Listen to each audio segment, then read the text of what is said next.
The night of April 14, 1912, started like any other aboard the Titanic. The ship had already spent 4 days crossing the Atlantic, and by now, the passengers had settled into a rhythm of comfort and wonder.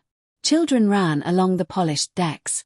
Wealthy travelers sipped champagne in the first-class lounge, while families in third class shared stories and laughter in the lower decks, grateful simply to be aboard the largest moving object ever built by human hands.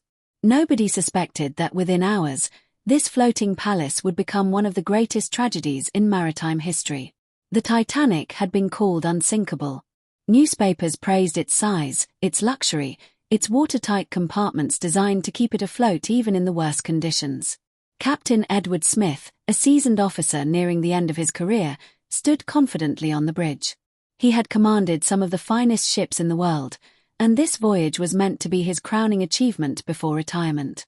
The ship glided smoothly through calm, icy waters, cutting across the dark ocean under a sky glittering with stars. Below decks, life buzzed with excitement. In first class, a young woman named Eleanor danced with her husband near the grand staircase, unaware that this would be one of the last carefree nights of her life.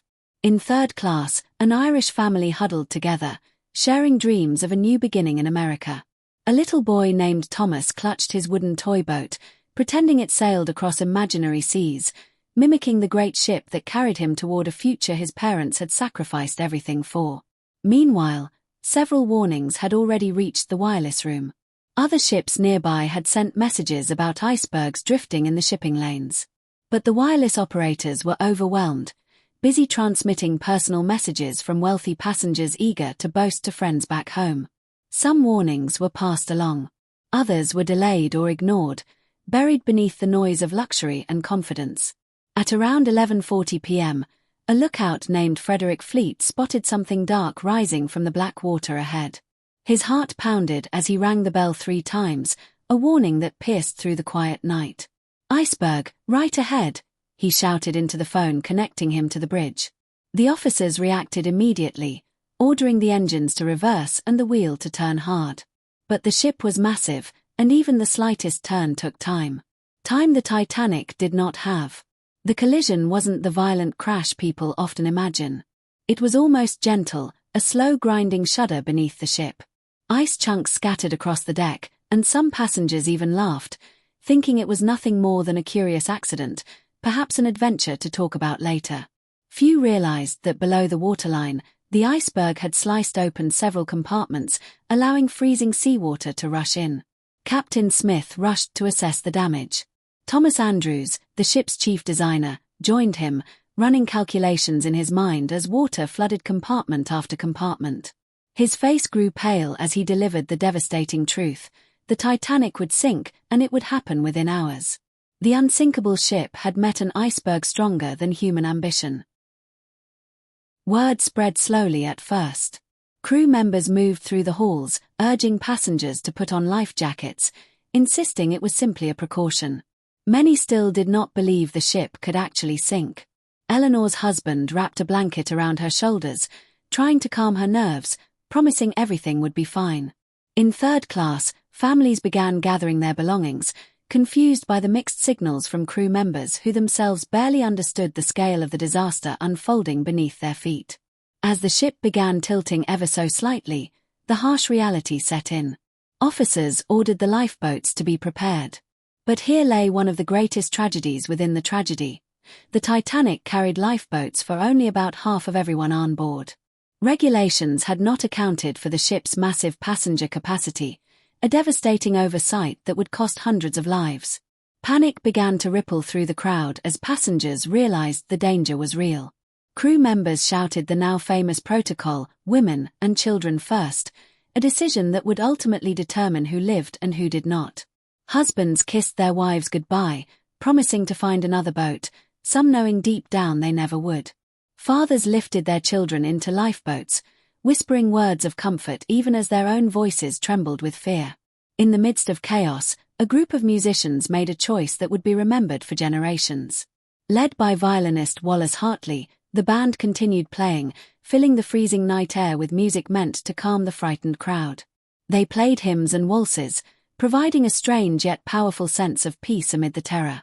Witnesses later recalled that even as the ship tilted further, the music never stopped, a haunting symbol of grace amid disaster. Third-class passengers faced additional struggles. Many were trapped behind locked gates meant to comply with immigration regulations, a cruel barrier separating them from the decks where lifeboats waited. Some fought desperately to break through, banging on doors, calling out for help as water crept closer.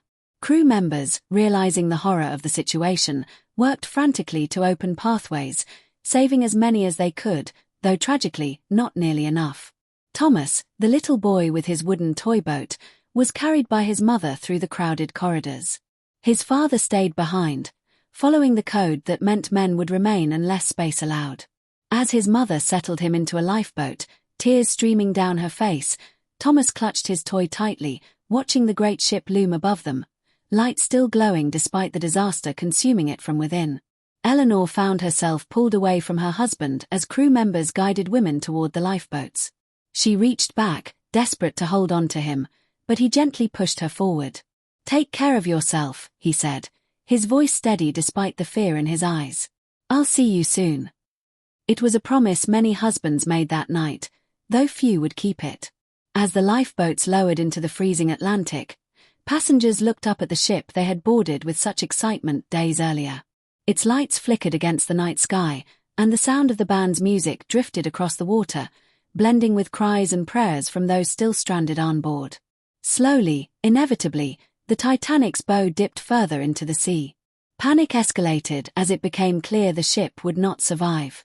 Crew members struggled to maintain order, though desperation grew as remaining lifeboats filled quickly, leaving hundreds without a way to escape the sinking vessel.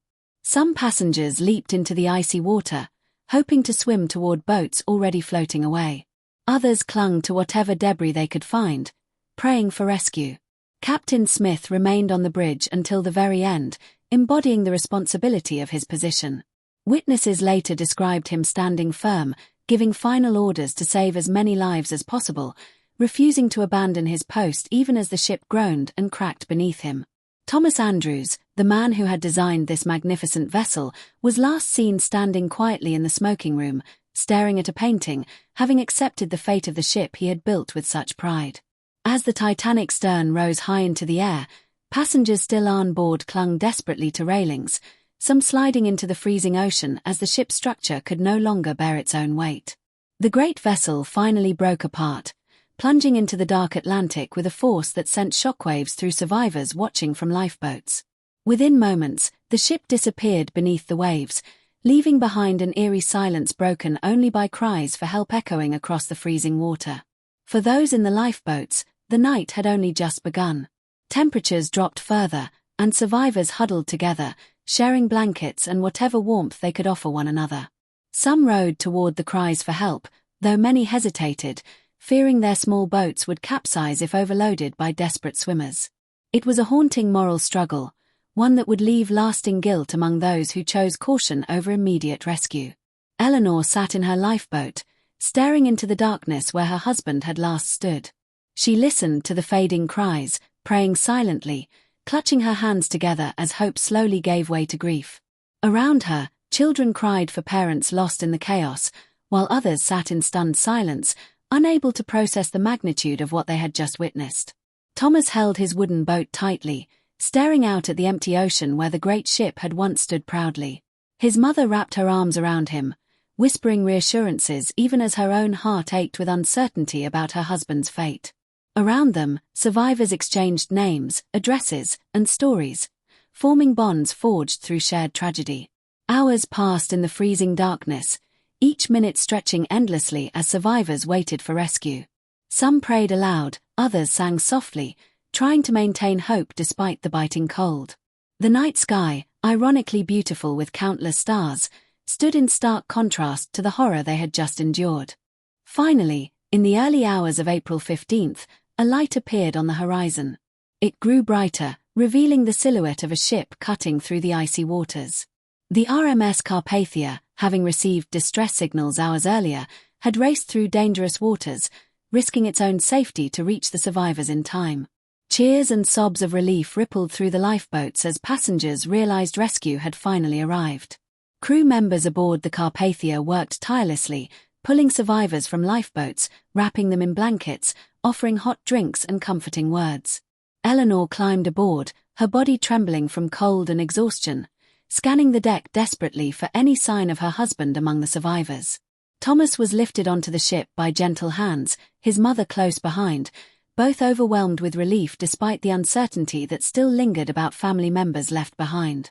As dawn broke, the full scale of the tragedy became painfully clear.